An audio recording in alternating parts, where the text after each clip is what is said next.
Now, the globalized world is multidimensional, and its different facets support each other. It builds on the constructs of earlier periods, be it the colonial era, the Cold War, or even the unipolar world. Identifying common ground and nurturing transnational linkages, it is most vigorously expressed in economic activities.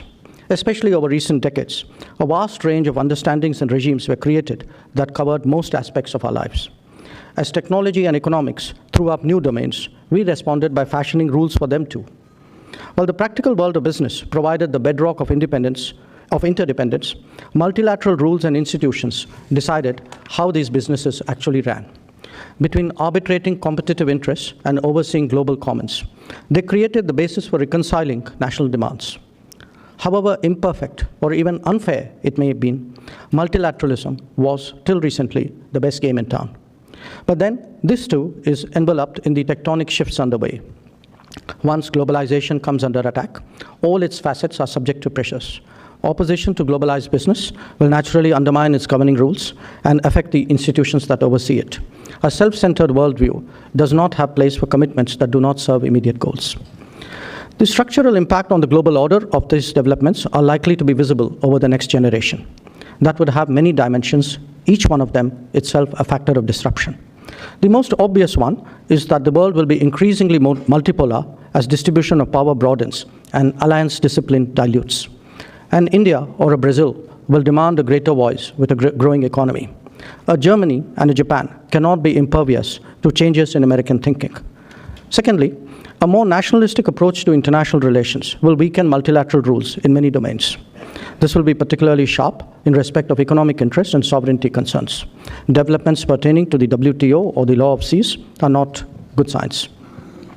This prospect of stronger multipolarity with weaker multilateralism clearly suggests a more volatile near term. Third, such a world is also likely to fall back on balance of power as its operating principle, rather than collective security or a broader consensus. History has demonstrated that this approach usually produces unstable equilibriums. Fourth, world affairs will see a proliferation of frenemies. They will emerge in both categories: allies who publicly turn on each other, or competitors who are compelled to make common cause on issues.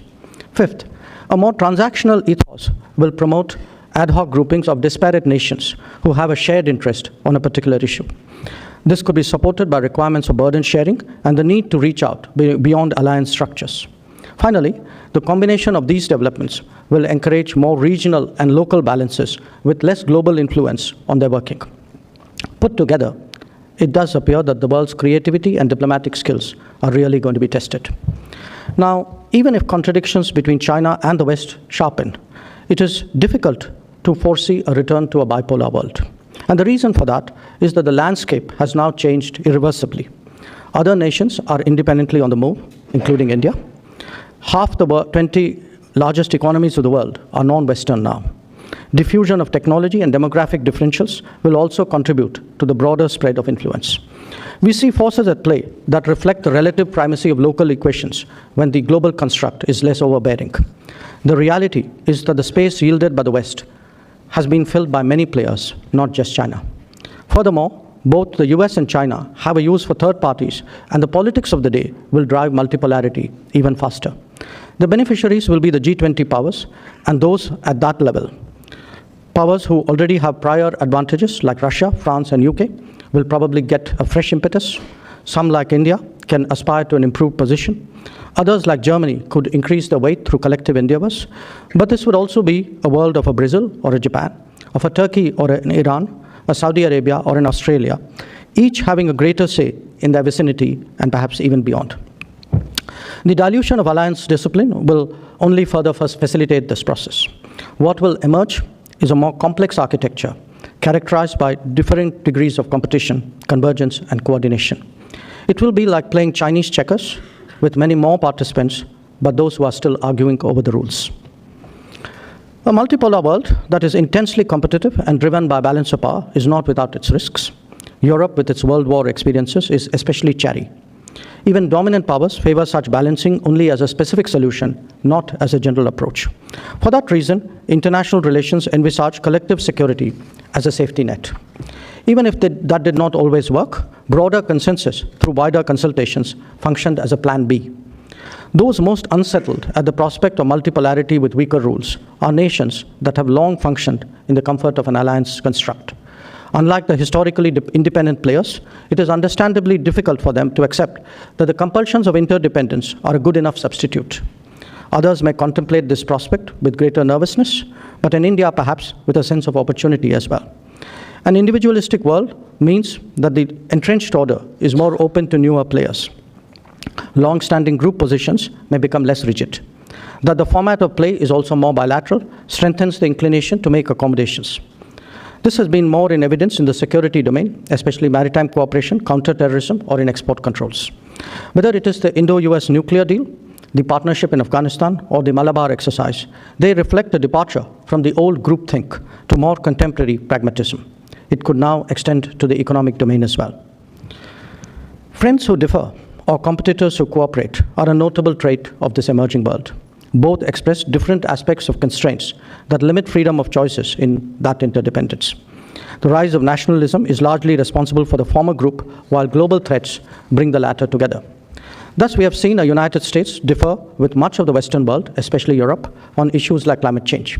The politics of trade and energy have also been very divisive. But more than specific issues, frenemies have grown as mindsets have changed. The belief that alliances are burdensome is by itself a cause for friction. The momentum of the past, however, can still keep combinations alive of nations who may differ about the present. Despite such differences, traditions do continue as a basis for working together, even if sometimes unhappily. A very different motivation is provided, however, by the compulsions of common concerns. We have seen coalitions of convenience on global issues like counterterrorism, piracy, maritime security, non-proliferation, or even climate change. These are issue-based and can again be effective even when grudging. If divisions within alliances was one evolution, reaching beyond them was another. As the world moved in the direction of greater pluralism, pragmatic, result-oriented cooperation has started to look attractive. They could also be reconciled with contrary agendas. The growing imperative of burden sharing was combined with an appreciation of influences beyond formal structures. Asia has been a particular focus for such initiatives, as regional architecture is least developed there. Obviously, the mirror image of this is the utility to independent powers of those who have now become more realistic and cooperative. India today has emerged as an industry leader on such plurilateral groups because it occupies both the hedging and the emerging space at the same time. An ability to reconcile its security interests with its political and developmental ones allows it great maneuvering space. The different era is one of focused agreements, specific agendas, flexible arrangements, and greater customization.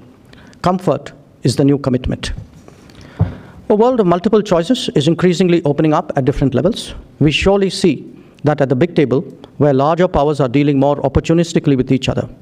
Through their behavior, they encourage the rest of the world to also do so.